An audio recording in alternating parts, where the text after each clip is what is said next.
If you guys want to.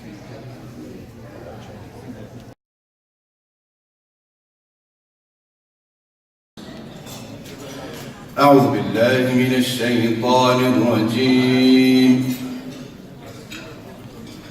بسم الله الرحمن الرحيم.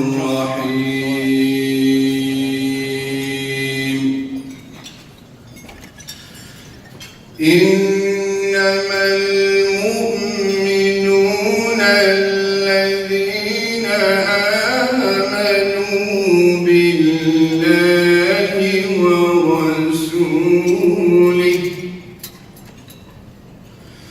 ثم لم يرتابوا وجاهدوا بأموالهم وأنفسهم في سبيل الله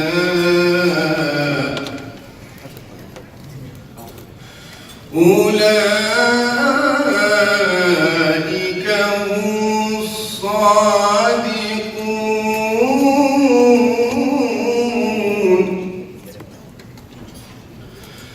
قل أتعلمون الله بدينكم والله يعلم ما في السماوات وما في الأرض والله بكل شيء عليم. يمنون عليك أن أسلموا قل لا تمنوا علي إسلامكم بل الله يمن عليكم أن هداكم للإيمان إن كنتم صادقين.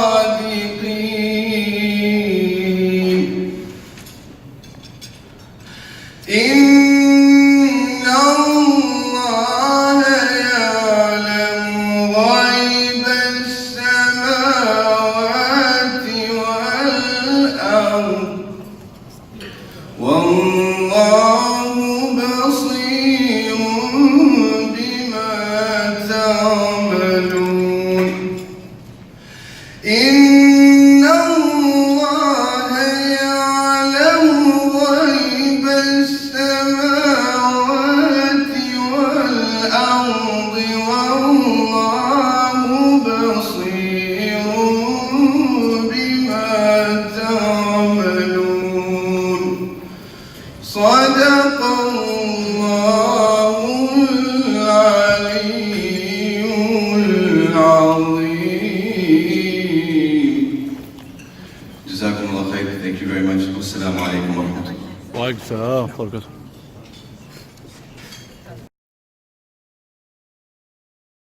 Color Guard, halt. Color Guard, present the colors. Scout salute. Those not in uniform, please place your hand over your heart. Audience, please join me in the Pledge of Allegiance. I pledge allegiance to the flag of the United States of America and to the republic for which it stands, one nation, under God, indivisible, with liberty and justice for all. 2. Color Guard, post the colors.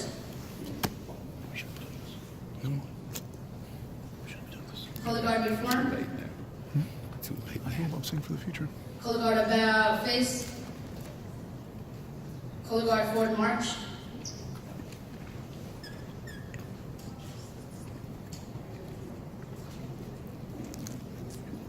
Color Guard halt. Color Guard at ease, audience at ease.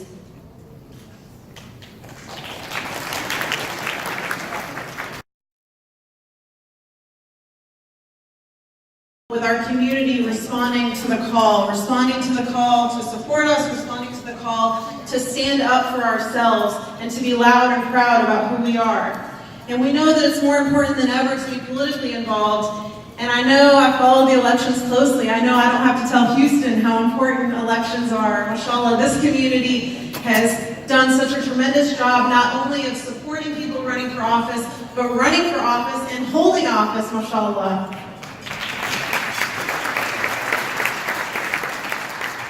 We're happy to see so many elected officials here today as well, and we welcome them and thank them for their support. Congratulations.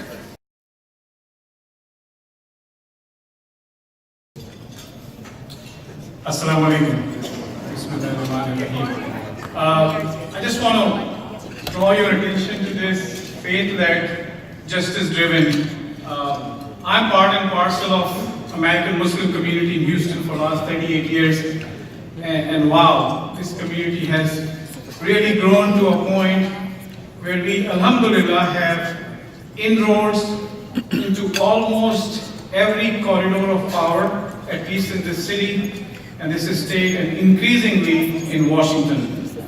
And as an attorney, I really appreciate CAIR's efforts, and I'm sure every Houstonian does, that we are faith-led, justice-driven. I think it's very important that we seek justice not only for Muslim Americans and members of our community, but also each and every Houstonian, each and every Texan, each and every American. Mayor Turner would love to have been here.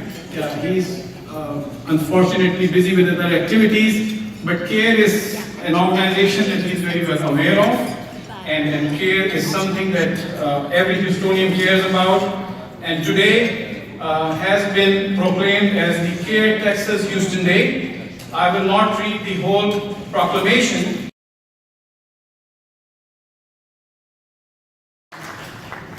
Assalamu alaikum. Walaikum salam. And I want to welcome you all to the CAIR-Houston 17th Annual Banquet. Before I get into my charts, I actually have charts. That's what NASA and Boeing teaches us to do. Charts. I do have a small note from Harris County Commissioner Adrian Garcia. He could not make it to our banquet because he has a conflict. So let me just read it.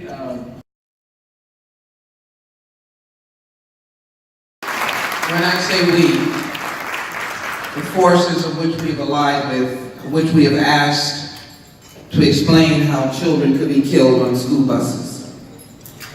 So I wish you a wonderful conference.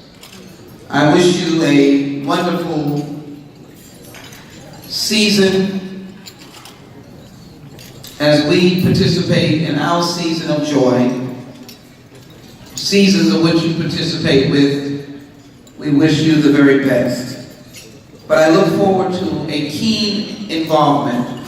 Question us where we deserve to be questioned, but applauding and working with us where we make strides to work with everyone else.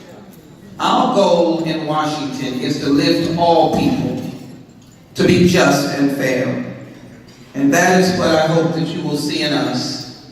And I applaud CAIR for its commitment to justice and equality, not only for the Muslim community, for men and women, but for all. It is my privilege to be here with you today, and I look forward to working with you in the future. Might I ask the leadership of CAIR to come forward to receive this congressional resolution, and might I have or give to you, may the blessings be upon you, and may we continue to be friends, now and in the future. Thank you so very much.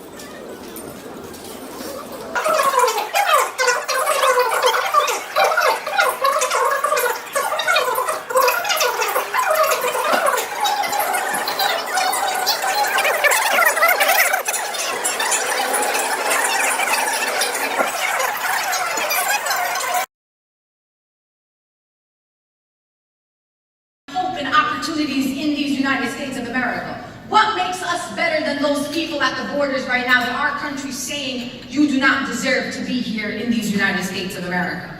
This administration tried to strip us of our health care last summer, but we stood up and we fought back, and they lost. And then what did they do? They took the repeal of the Affordable Care Act and they tied it into a tax bill. And then the rich people, including the rich Muslims, loved that tax bill because they knew they were going to get some tax cuts. But what they didn't realize is that that was a facade on stripping 23 million of your fellow Americans of health care. So there are people in our country who are dying of terminally ill diseases because somebody got a few $1,000s taken off of their taxes.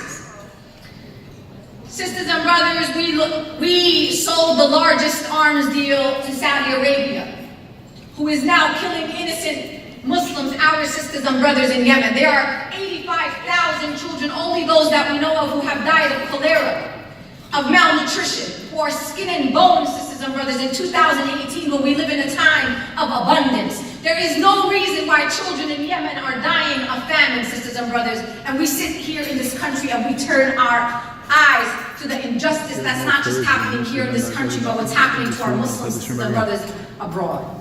This administration stripped 800,000 young people of the Deferred Action for Childhood Arrivals program. Many of those young people are Muslims. They were able to get social security numbers and been able to work so they can support their families. Then this administration, this cruel administration, stripped those kids of that legal status. And it's not just those kids. In fact, those kids were actually safer before they gave the government all of their information. Now their entire families are put in fear of deportation under the hands of this administration. The deportation forces are out. They are going to factories and meatpacking industries. And literally there are mothers who don't go home to their children after the work because some ICE agents found them and put them in detention centers. And many of these people are people from our communities. This president thinks that it's just about words, that he could just stand on any platform and make any declarations and it becomes the truth. And he stood up and he declared that Jerusalem was the capital of Israel. And I will declare to you here, CAIR-Houston, that Jerusalem is the capital of Palestine and will always be the capital of Palestine.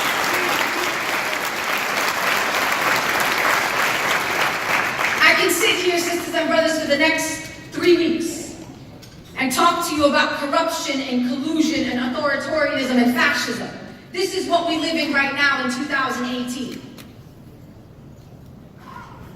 But I'm going to move on, and I'm going to talk to my Muslim sisters and brothers in this room. I go to a lot of communities around the country. I go to a lot of mosques, and it really bothers me when I go to some of the mosques. They say, Sister Linda, can you please talk about Muslim and women empowerment or something? Please don't. We don't do politics in this masjid. We don't like politics. And I just want to make it clear, because I think you are all engaged people, which is why you're here at this CAIR banquet, but I just want to make sure it's clear to you. Sisters and brothers, if you are a Muslim, and you woke up this morning and you are breathing, you are political. There is no choice for you. Your faith has been politicized. You have been politicized. You have been racialized as a community. There are policies being put forward based on your faith as a Muslim. So you have no choice but to be political. You have no choice but to be engaged in this time, at this time, to defend our rights as Muslim Americans.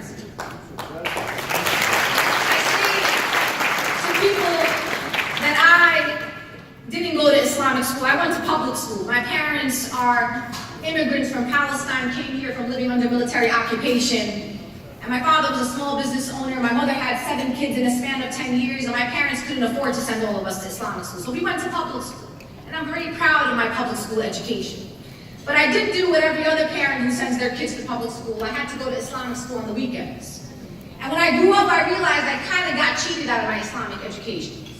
And the reason why I say that, sisters and brothers, is when I was growing up and learning about my faith and understanding, and my religious leaders were teaching me about the seerah, the stories of our beloved Prophet Muhammad, may peace and blessings be upon him. Nobody ever told me that our beloved Prophet Muhammad was a human rights activist. That when you looked for our beloved Prophet, he was not going to find the most powerful people to be with. He always chose to be amongst the most disenfranchised of his society, the most poor of his society, the people who needed his mercy and compassion. I also know that our beloved Prophet Muhammad, may peace and blessings be upon him, taught us to be environmental justice activists. He taught us that the lakes and the oceans that the trees and the plants were here put on this earth as blessings from our God and that we should take care of them. He also, I remember one time being in San Diego at a rally to raise the living wage. And I remember an imam by the name of Imam Taha Hussein, an Algerian imam from the Islamic Center of San Diego, stood up on the stage and said that our beloved Prophet Muhammad, may peace and blessings be upon him, said, "Pay the worker before the sweat on his forehead dries." And I sat down and I said to myself, MashaAllah, that is my faith. My beloved Prophet Muhammad was a workers' rights activist. He was also a man who believed in the education of women, the centering of women. I don't need anybody in the West to teach me about feminism. My faith is a feminist religion. My faith teaches me the value, my worth.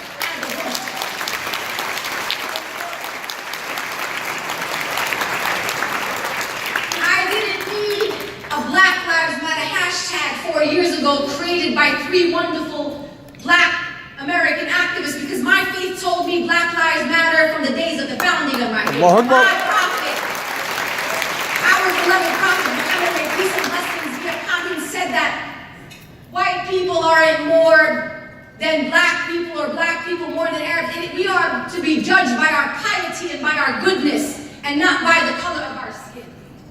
Sisters and brothers, I am not an activist despite my faith. I am a Muslim activist because I am a Muslim, because I follow this beautiful religion that we call ours, which is why I take it very personal when anybody tries to defame or vilify my religion, my beloved Prophet Muhammad. It is our responsibility as a community to stand up for our right in the land of religious freedom, because these laws that claim religious freedom apply to us, sisters and brothers, and they better apply to us in these United States of America. Oftentimes I hear imams who do interfaith work and they get up on the big stages and they go to the churches and the synagogues and the Buddhist temples and they say Islam is a religion of peace. Of course, sisters and brothers, Islam is a religion of peace. I believe that all faiths are religions of peace, which is why they were brought to this earth to bring peace among the people. But what is more important about Islam is not that it's a religion of peace, it's a religion of justice. And there is no peace without justice, sisters and brothers. And when we say justice in Islam, it's not just us. We believe that God created all people and that God loves all of his creations. So when we say justice, we mean justice for all people. There's no exceptions when we say justice for all people in our religion. I want to share a story with all of you. 2 years ago, I went to ISNA. And I share this story because it's a very profound experience in my life and a very profound experience in the way that I show up in the Muslim American community. I went to ISNA, I was a keynote speaker at a luncheon. And it was the year that Donald Trump became the President of the United States of America. And I stood up on the stage and I said the same things that I'm saying today. You already know Sister Linda, well, Sister Linda got to say. Sister Linda wakes up outraged every day. So I said to the people at the luncheon, many of them, as you know, at ISNA, this is the community leadership luncheon. They were leaders from all around the country, imams, people who are boards of Muslim organizations. So pretty much it was all Muslims in the room. And I said to the people in the room, and I shared a story. I said there was a man who asked our beloved Prophet Muhammad, may peace and blessings be upon him, what is the best form of jihad or struggle? And look how careful I was. I translated in the same moment. I said, a man asked our beloved Prophet Muhammad, what is the best form of jihad or struggle?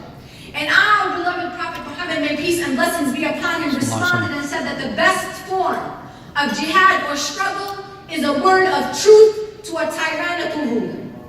Sisters and brothers, come on. Am I the first one that you ever heard share that hadith? I've heard that hadith 1,000 times and I'm only 38 years old. So, everything was fine, everybody clapped, we all went back to ISNA, I went home to New York. I woke up on Monday morning, literally, I'm not exaggerating, there was like 100 text messages on my phone. Sister Linda, where are you? Sister Linda, where are your children? Are you okay? Are you safe? Do you want to come to my home? I was like, what the hell is wrong with all these people? What's going on here? So the natural thing that you do in this digital era, I was like, whatever they're talking about probably is happening on Twitter. Let me take myself to Twitter. So I go to Twitter. Guess what's on Twitter? Sister Linda's trending #1 on Twitter. My photo was on Twitter, on the top of Twitter. The first trending topic, Linda Sarsour. What was trending #2? Jihad. Then I immediately knew what happened. So just to be clear, I knew that I was being recorded. So this is not a gotcha moment. I wasn't having a secret conversation with the Muslims. So then, a few hours later, I sat, I was contemplating, I was like, okay, what am I gonna do now? Of course, my family's safety is a priority. So I had a brother in the Muslim community, and I won't mention his name, but he's somebody who I love very dearly, has done so much for our community. He called me up and he says, Sister Linda, are you okay? Do you need anything? And then he tried to start giving me advice. He says, Sister Linda, maybe you should write a statement. Maybe you should apologize because you know this term is very misunderstood. And maybe you should say that you should have used better words.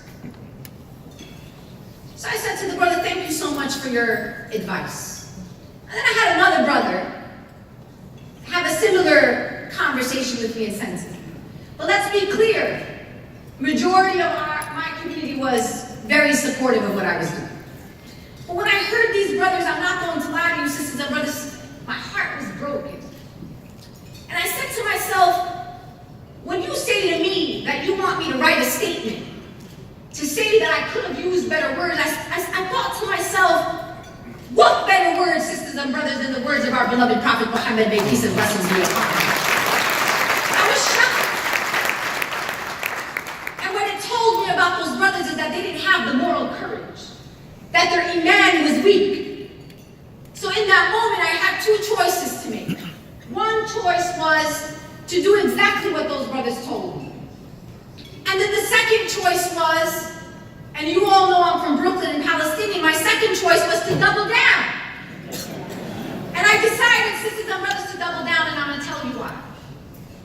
Because we as Muslim Americans do not tell Christians how to practice their faith. We don't tell Jews how to practice their faith. We don't tell Sikhs or Buddhists or other people of faith how to practice theirs. Why do we allow people to tell us how to practice our faith? Why do we let people interpret our words for us? This is our faith, and we get to practice it in these United States of America in the appropriate way that we deem as Muslim Americans. So I went, the Washington Post called me, and I said, look, stop talking about me without me. I need to write something. They said, you got 900 words, go do what you gotta do.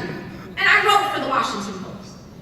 And I claimed my stake as a Muslim American in the land of religious freedom, to preach my faith in the way that I want to preach it. And then many other Muslims, Imam Omar Suleiman wrote something, and then Hassan went and debated on my behalf on Fox News, national Fox News. It's good to do. And sister scholars and Muslim Americans and even our Christian brethren and Jewish brethren and professors of religious studies all over the country stood up and said, hold on a second. It's time for the Muslims to reclaim their language. It's time for the Muslims to reclaim their faith, and they started putting out scholarly and academic pieces about what the true meaning for Muslims is of words like jihad. And that, sisters and brothers, was important to me. I was willing to take all that came with that, including the son of the President of the United States of America, who said that I was engaging in acts of treason and calling for a holy war on the President of the United States of America. They were calling for my assassination, sisters and brothers. And you know what? I was not afraid. Because I knew that even if I did get assassinated, I was getting assassinated defending my right to be a Muslim American in these United States of America and defending your right to be a Muslim American. People have no idea, sisters and brothers, the importance of groups like CAIR and why we have to pay it forward. Most recently, many of you in our country were shook by the shooting at the Tree of Life Synagogue in Pittsburgh, Pennsylvania, when a white supremacist walked into a synagogue and killed 11 innocent people. And just the day before that, there was a white supremacist who was sending pipe bombs to notaries and people all across the country. And just a few days before that, a white supremacist walked into a Kroger supermarket in Kentucky, killed 2 black shoppers because he couldn't get into the black church down the street because the doors were locked. And that Monday, right after the Tree of Life shooting, I was at home because I work from home now mostly. There was a knock at my door. And I looked out the window and there were two white men wearing flannel button-down shirts and puff vests, jeans and sneakers. And I was talking to a friend on the phone. And I said to her, there's two white men standing outside my door. So my friend said, do not open the door. The problem with me is I'm a nosy Arab. There was no way I would I had to know who these people were. But I felt a little safe because there was construction happening outside my house and there were 5 construction workers.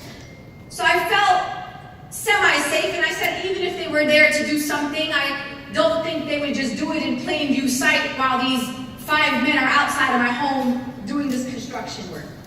So I open the door and I say, how can I help you? They say, are you Linda? I said, yes, I'm Linda.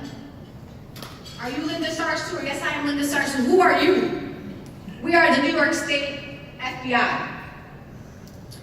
Now let me explain to you about the difference when the FBI goes to somebody else's house. The first thing that came to my mind when I knew for a fact that I was 1,000% innocent, I've never engaged in any criminal activity, but I knew that just the virtue of who I am as a Muslim and as an activist, I was horrified. The first thing I thought to myself was my know your rights training is gonna kick in right now. And I said to them, I don't feel comfortable speaking to you without my lawyer. And in the back of my mind, I was thinking I'm gonna have to call CAIR right now. And the FBI agent said to me, seriously, Lola, like, it was such psychological warfare for me to be there, knowing and standing as an innocent person and wondering why the FBI was coming to my home. So I said to them, I'm sorry, I don't feel comfortable speaking to you without my lawyer. So the FBI agent said to me, and of course I checked their IDs, I checked their badges, and I confirmed that they were FBI agents. The FBI agent said to me, I respect your wishes and I understand your concerns. But just to be clear, we are not here to investigate you or anybody that you know. We're here to give you very credible information about a threat to your life. This is gonna sound very crazy, sisters and brothers, and I'm not gonna lie to you. Afterwards, I reflected and became scared after. But at the moment, I felt like 5,000 pounds of rocks that was on my back was lifted. I literally was relieved to have the FBI at my home to tell me there's a credible threat to my life, but not the FBI telling me that you are under investigation for a crime. This is the life of Muslim American and Muslim American leaders in America. But what gave me a little solace in that moment before I understood why the FBI was at my door is knowing that there was an organization that I can pick up the phone and call and knew that they would have my back in that moment.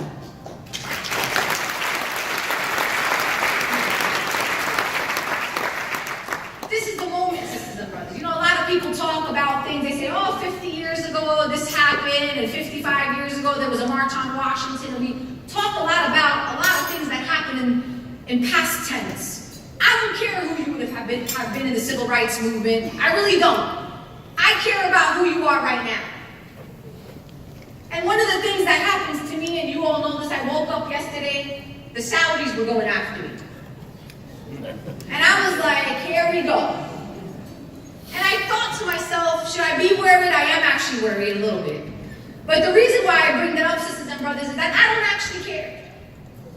The Israeli government doesn't like me, the Saudi government doesn't like me, to hell, the US government doesn't like me.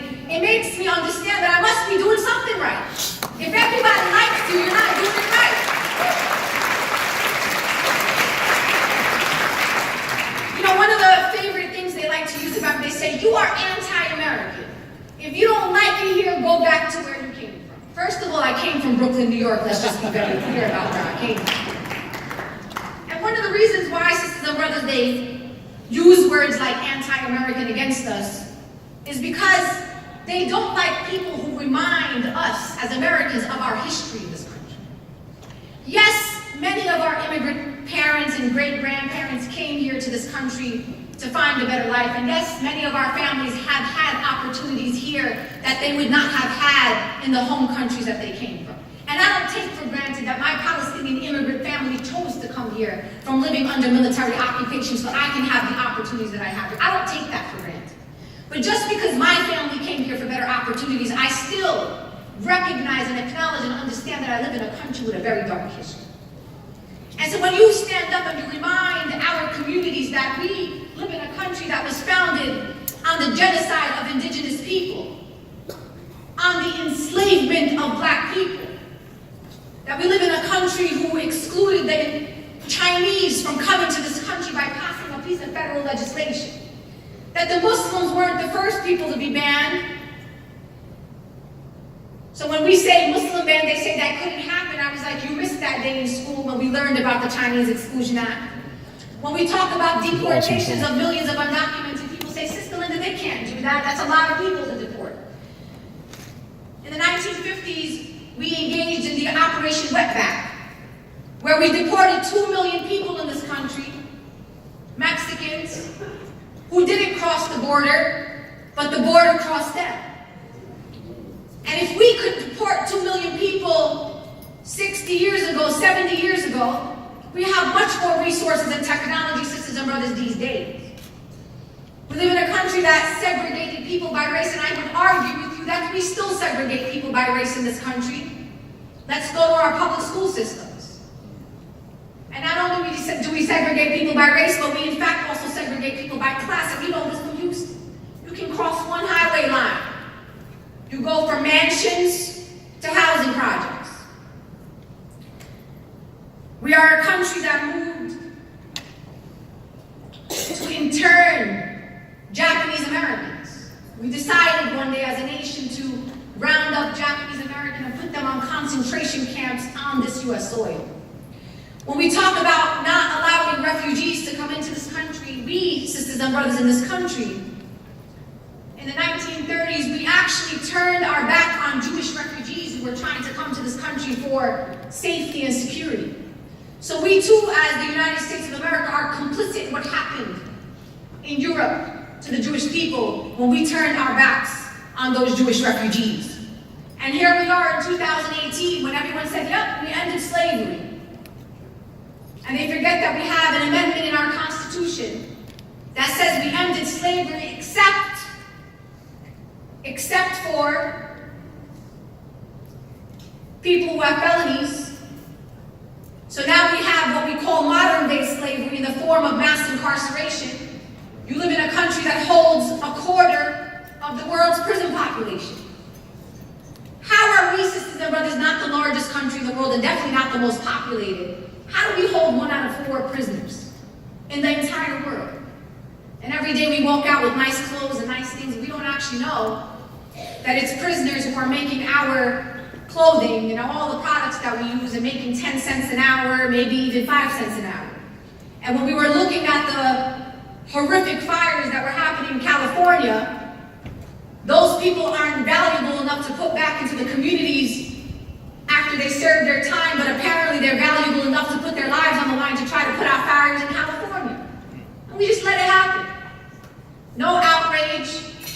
No one saying I live in 2018 watching modern day slavery happening on my watch. A lot of times in the Muslim community, a lot of people don't speak up because they're worrying about what everybody else is going to say about them. They worry about somebody saying that they're anti-American or they're not patriotic enough, or, Sister Linda, I don't know if I want to support CAIR because some people say these things about CAIR. Let me take you back a little bit, because I feel like the reason why some people say that is because they don't actually know history. A lot of people talk about Dr. Martin Luther King and his Dr. Martin Luther King, his birthday is coming up very soon, and all the Muslims and even the non-Muslims and everybody from the super ultra right to the super ultra left, that's when you know it's a problem and you know that history lied. Because how is it that people all the way on the right and all the way on the left are commemorating the same guy? Like, it doesn't make sense. They'll say, oh, Dr. Martin Luther King was a legend and he was this brave civil rights leader and everybody should be like Dr. Martin Luther King. Pull up the New York Times from 50 years ago. When Dr. Martin Luther King started talking about anti-militarism and standing up against the war in Vietnam, the New York Times said that his commentary was borderline treasonous, that he was becoming more militant. Dr. Martin Luther King was a black radical revolutionary. He wasn't about bringing the white people and the black people together. that black people were valued and had the same access as white people had in the United States of America. The organizations that he organized with were blacklisted by the US government. Then FBI Director J. Edgar Hoover called him the most dangerous man in America. He wrote you a letter not from the ivory towers of his office, he wrote you a letter from the Birmingham jail. So sisters and brothers, who cares what they say about you now? 50 years ago, 50 years from now, they will be saying that CAIR was a bold organization that stood up for the rights and justice for all people. I don't care what people have to say about me. As Muslims, we don't do this work for other people. We don't do this for the approval of any man or woman. Number one, we stand up to defend our communities and our sister communities, number one, because it is the right thing to do. And it is the thing that our Lord wants us to do. Because when you and all of us have one thing in common here, we're all going to die. And we're all going to meet our Lord. And the question that you're going to be asked is, what did you do with the blessings that your Lord gave you? And when your Lord asks you, what did you do to defend your deen? What did you do to defend your Muslim institutions, your mosques, your Muslim sisters in hijab? What are you going to say? What are you going to say when God says, what were you doing when they were killing unarmed black men and women in your communities? What were you doing when they were stripping Guatemalan and Honduran mothers from their children? What were you doing as a Muslim? What did you do? What did you say? How did you feel? Sisters and brothers, if you don't think you're going to be asked those questions, you need to contemplate what you're doing and how you're showing up in this world. I struggle in our community. I struggle with this idea of fear. Because maybe I didn't learn this right, and please correct me if I'm wrong. My understanding of us being Muslims is that the only fear we have is of God. So why do we fear Islamophobes? Why do we fear what people write about us in the newspapers? I care about what God is writing down in my book. I don't care what the newspaper says about me.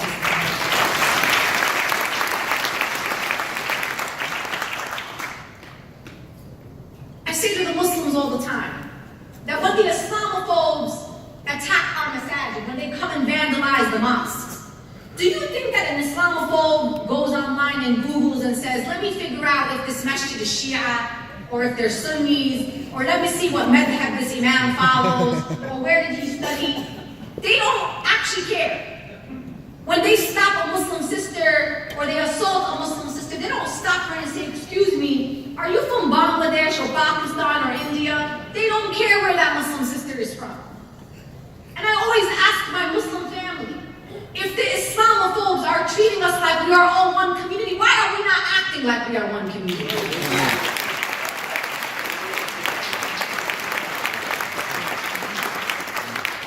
Our safety is going to be in our unity as a Muslim community and in solidarity with our sister communities. A lot of people ask me, they say, Sister Linda, I don't get it. Like, I really want to understand. You know, you always are fired up. You're always, every day, like, I don't understand how you're in this place and that place. I think there's like 20 of you.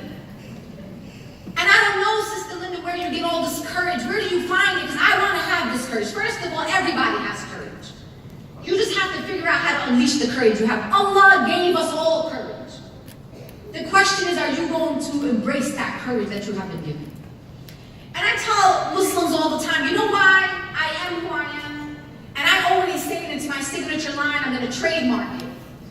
And I say to people that it's not that I just choose to be unapologetically Muslim. I have a responsibility to be unapologetically Muslim.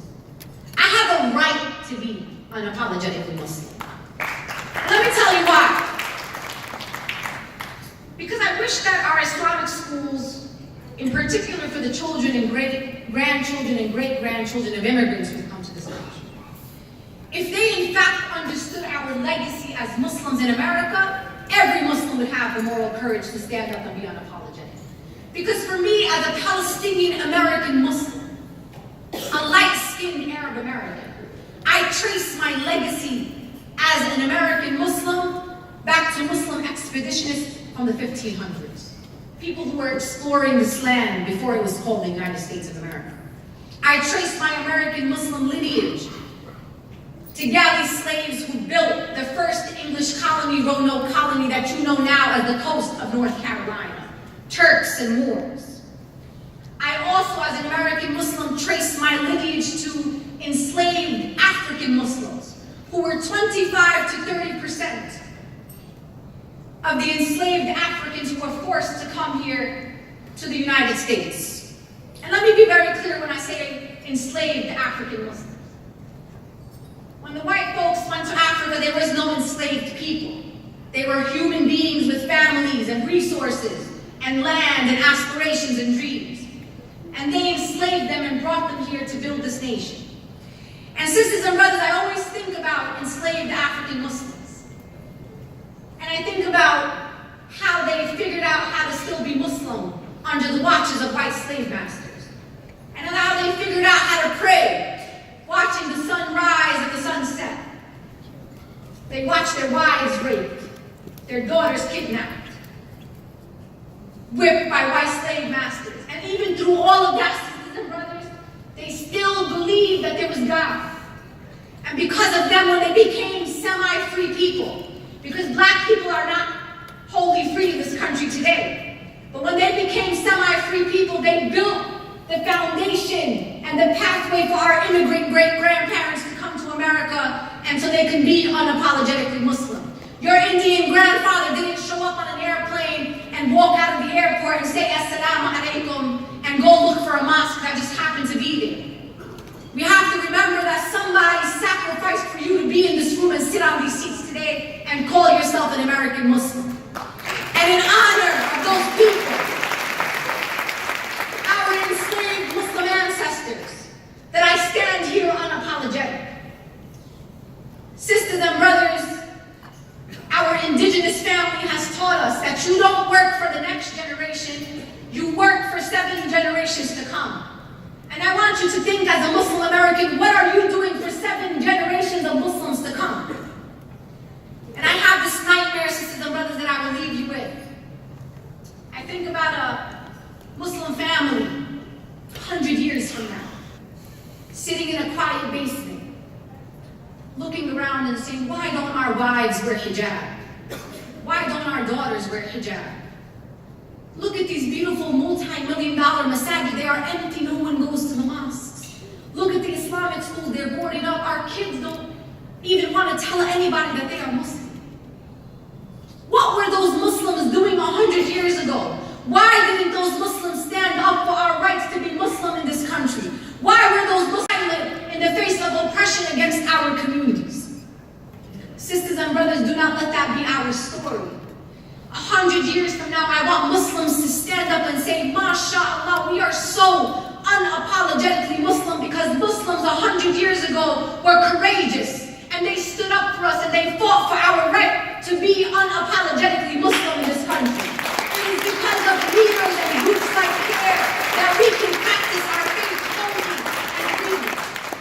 That we have more Muslim women in Congress and more Muslim mayors and Muslim governors around the country.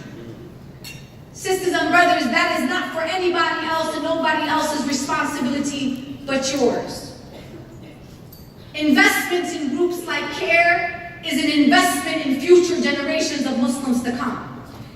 Investments in leaders like me and younger leaders like me is an investment in future generations of Muslims to come. So tonight, sisters and brothers, I'm not asking you to do me any favors.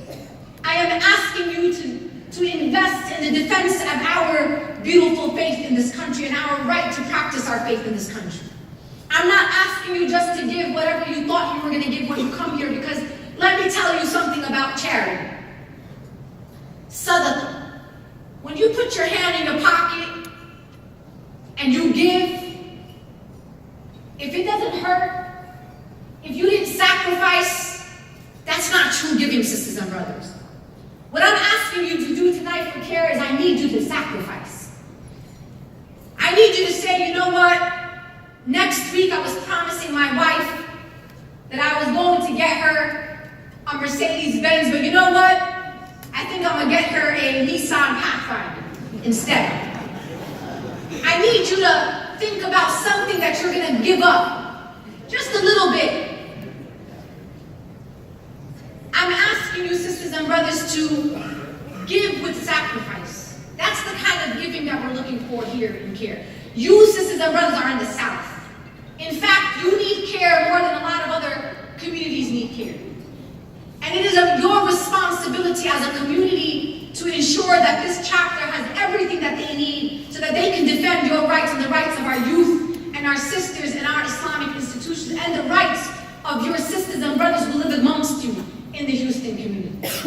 So if you were coming to give me 25,000, make it 40,000. If you were coming to give 5,000, make it 10,000. If you were coming to give me $500, give me $1,000. I promise you, sisters and brothers, that Allah is going to multiply your wealth 1,000 times. There have been moments, sisters and brothers, as an activist and organizer, where I was so compelled to sacrifice and give more than I had. And the next week, or maybe the month later, Allah blessed me 10 times as much as I have given. Or I had my father, sisters and brothers, last January, maybe this January, just a few months ago. It will be his 1-year anniversary. My father was diagnosed with colon cancer. And he had a surgery where he had to remove 3/4 of his colon. And I was devastated. For people who know me, and my father is everything. God, then my father. I was so devastated. I went to a fundraiser for a masjid in Brooklyn, a small, poor community. I was so compelled by that man.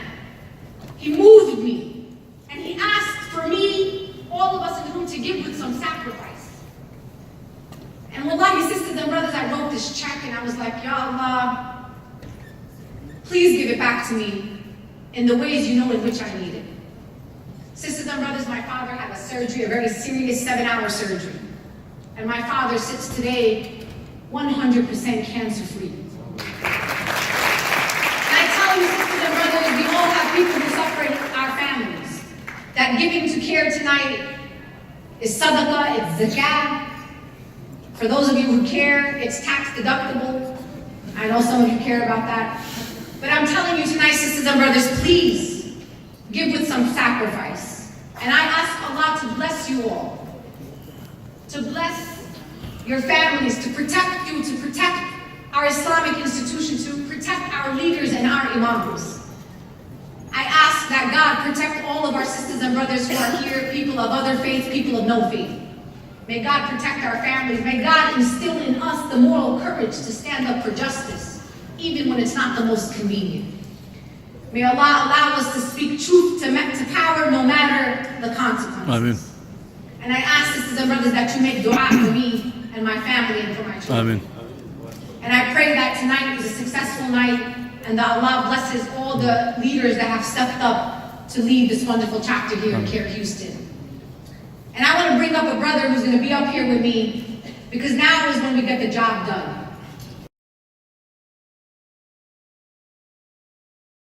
Because we all came here to do a job. And we are very blessed and honored to have our brother Hassan Shibli, the CEO of the Florida Council on American Islamic Relations, who's going to help us get this job done. So please welcome up brother Hassan Shibli. Takbir! تكبير Allahu Akbar! تكبير Allahu Akbar! تكبير Allahu Akbar!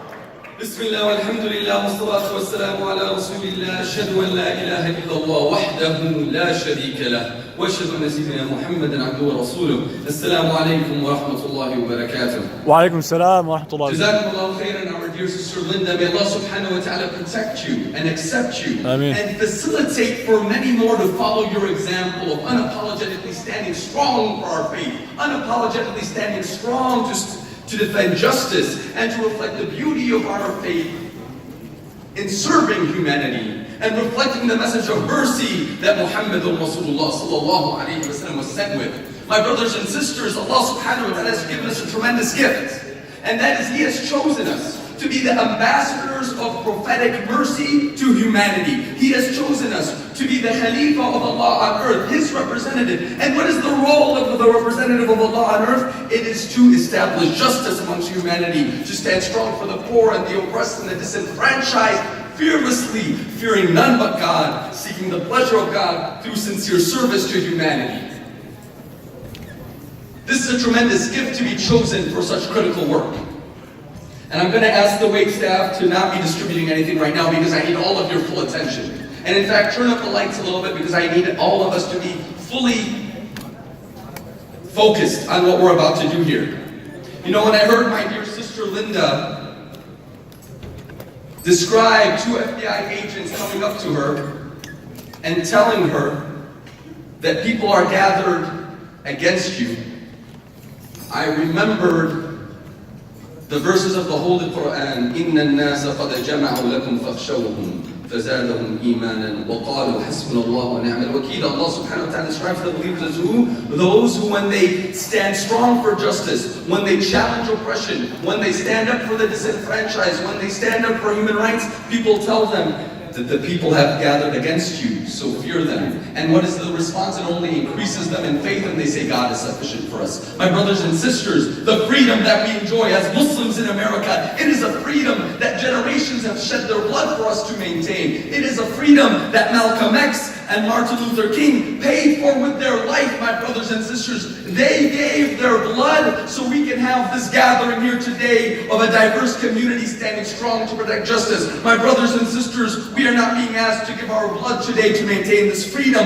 but we are being asked to sacrifice, for the freedom and liberty we enjoy in America requires sacrifice, and of the greatest acts of worship is for us to sacrifice our wealth to defend freedom and justice and liberty for all humanity. My brothers and sisters, each dollar spent for the sake of Allah sincerely to defend justice is multiplied by minimum in the sight of Allah 700-fold. And there is not a person in our community who spends of their wealth to defend freedom and justice and support the CAIR mission in protecting our freedom in this country, except they get a share of every good deed done in this country. That the most beloved of the creation of Allah are those who are most beneficial to the creation of Allah. Who is most beloved? It is those that are in the service of humanity. It is those who defend the oppressed. It is those who stand for justice. How much does Allah love those who stand for justice? He witnesses His love for those who stand for justice in the Holy Quran. إِنَّ اللَّهَ يُحِبُّ الْمُقْسِطِينَ. Allah loves those who uphold justice. In the Quran also Allah says that He has sent the messengers لِيَقُومَ النَّاسَ بِالْقِسْطِ, to establish justice amongst humanity. My brothers and sisters, when we use our wealth today, when we use our lives today to defend justice, we're doing the work of the messengers of God. When God told Moses, peace be upon him, وَاصْطَنَعْتُكَ لِنَفْسِي, I've chosen you for me. What a great gift to be chosen for the creator of everyone and everything. What was the next command? Go to Pharaoh, go to the Pharaoh and challenge his injustice. We are following the footsteps of Moses today, my brothers and sisters. And there are people today who do this work at the expense of getting death threats like Sister Linda. There are people who do so at the expense of their careers and their lives and their families. Today I'm asking you to be a partner in our fight for justice, for humanity.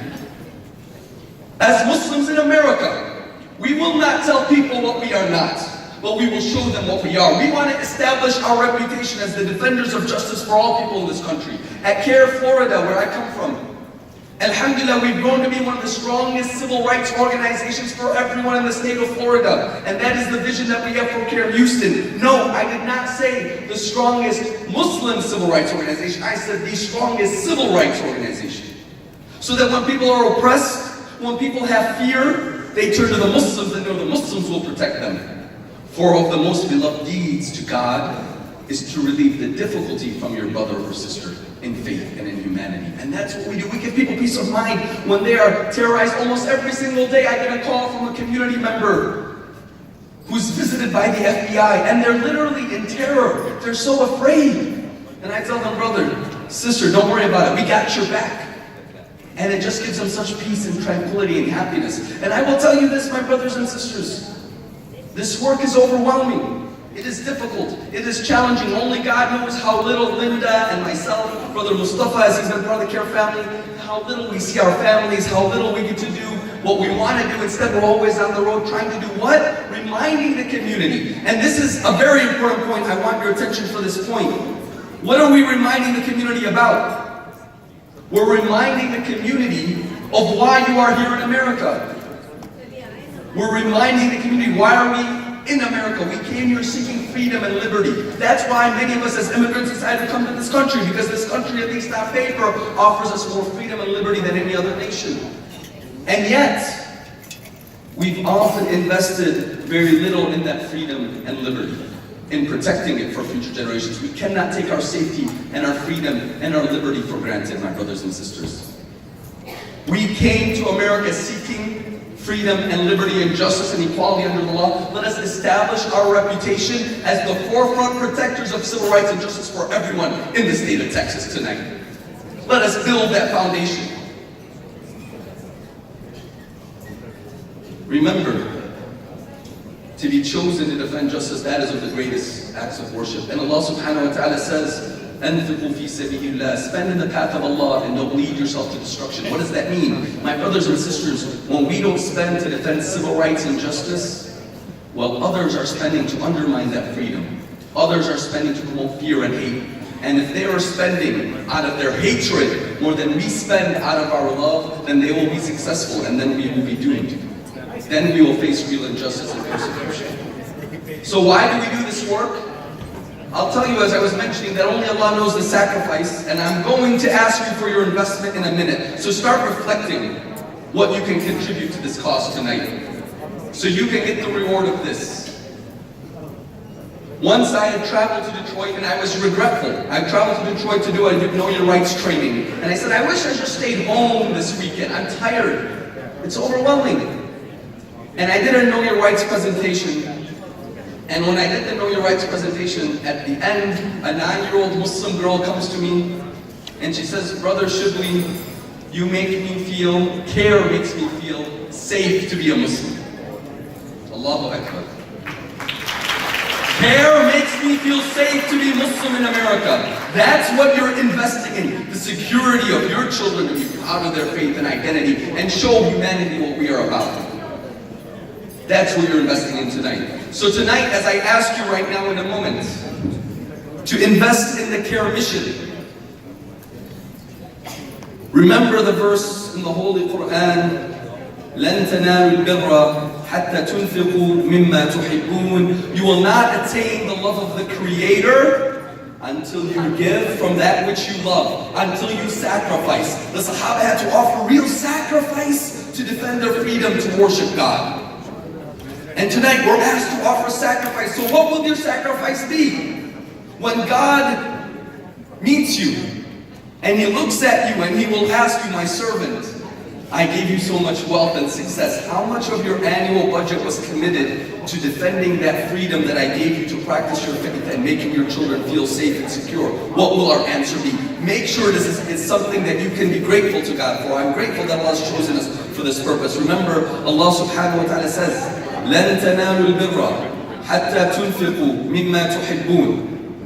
And it's also a charity during the fundraising to not speak unless you're discussing what amount you want to give. So those who want to give can focus. So at the very least, give me that much. I'll tell you what, brothers and sisters, I'm not a fundraiser, and I hate fundraising. I'm a lawyer. I'm a civil rights lawyer. I'd rather be fighting the FBI right now or on Fox News protecting my sister Linda, as I had the honor to do so not long ago. And the amazing thing, by the way, is just before this banquet, Twitter gave me an alert, Hassan Shibli, you've been mentioned, and it was the video I had defending Sister Linda. And the headline of the video that was just posted was, Jihad means struggle for peace and justice, not terrorism.